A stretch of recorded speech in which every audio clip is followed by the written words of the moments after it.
नमस्कार शेतकरी मित्रांनो, कांदा उत्पादक शेतकरी बांधवांसाठी आताच्या क्षणाची सर्वात महत्त्वाची आणि मोठी बातमी कांदा भावासंदर्भातील कांद्याच्या भावासंदर्भातील महत्त्वाची अपडेट असल्याकारणे व्हिडिओ शेवटपर्यंत बघा। आणि कांदा निर्यात बंदी सरकारने केली, भाजप सरकारने, तर त्यांना या ठिकाणी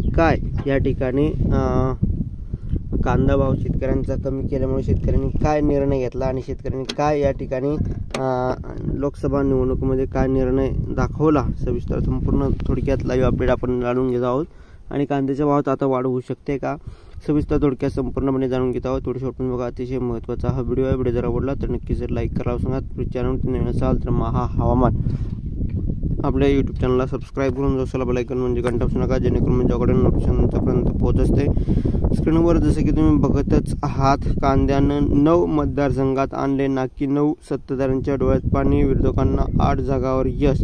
या मतदारसंघातील जागा सत्ताधाऱ्यांनी गमावल्या। कांदा उत्पादकांच्या रोषामुळे केंद्रीय मंत्री तथा दिंडोरीच्या भाजपच्या उमेदवार डॉक्टर भारती पवार, धुळ्याचे भाजपचे डॉक्टर सुभाष भामरे, अहमदनगरचे भाजपचे डॉक्टर सुजय विखे पाटील, सोलापूरचे भाजपचे राम सातपुते, बीडचे भाजप उमेदवार पंकजा मुंडे, नाशिकचे शिवसेना शिंदे गटाचे खासदार हेमंत गोडसे, शिर्डीचे शिंदे गटाचे खासदार सदाशिव लोखंडे, लातूरमध्ये भाजपचे सुधाकर शृंगार यांना पराभवाला सामोरे जावं लागलं आहे।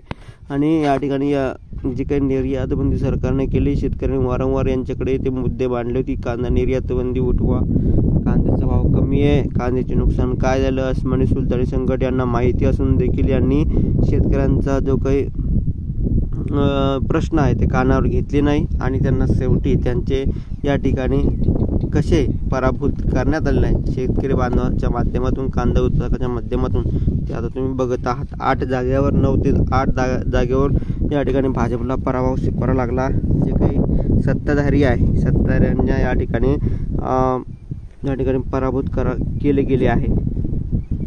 त्यानंतर जयदत्त होळकर, शेतकरी नेते लासलगाव, जयदत्त होळकर म्हणाले कोट्यवधी रुपयाचे नुकसान झाले आहे, शेतकऱ्यांनी त्याचा राग या निवडणुकीत या ठिकाणी काढला असल्याचं सांगण्यात येत आहे। कांदा ठरला किंगमेकर, राज्यात साधारणपणे 15 जिल्ह्यामध्ये कांद्याचे उत्पादन घेतले जाते। आता या ठिकाणी बघितलं शेतकऱ्यांनो, राज्यभरामध्ये 15 जिल्ह्यामध्ये या ठिकाणी कांदा पीक घेतले जाते आणि खऱ्या अर्थाने या ठिकाणी साधारण 15 जिल्ह्यामध्ये कांदा पीक घेतलं जातं। त्यामध्ये दिंडोरी, नाशिक, शिर्डी, अहमदनगर, धुळे, माढा, सोलापूर, बीड, लातूर येथील महायुतीच्या विद्यमान 9 खासदारांना 13 मतदारसंघात कांद्याचा फटका बसला आहे। त्यातून कांद्यासह शेती प्रश्न जटिल झाल्याने काही विद्यमान खासदारांचा पराभव सामोरे जावे लागले आहे आणि खाली सुद्धा तसेच पडले ते। शेवटी या ठिकाणी सत्तेचा म्हणजे खऱ्या अर्थाने शेतकऱ्यांचे प्रश्न जे समजून घेत नाही त्यांचा पराभव कांदा शेतकरी बांधवांनी केलेला आहे। आणि आता नवीन जे काही खासदार झाले ते काय शेतकऱ्यांप्रती थोडीफार आत्मीय दाखवता, कांद्याच्या भावासंदर्भात काय या ठिकाणी संसदेत म्हणताय, कांदा भाव वाढू शकता, निर्यात बंदी काय मुद्दे मांडताय ते बघणं जरूर आहे। आणि नक्कीच जर कांदा निर्यात बंदी व्यवस्थित कोणत्याही अटी शर्तीशिवाय खुली जर झाली तर नक्कीच कांद्याच्या भावात वाढ होऊ शकते। धन्यवाद, लाईक, शेअर आणि सबस्क्राईब करून घ्या महाराष्ट्र।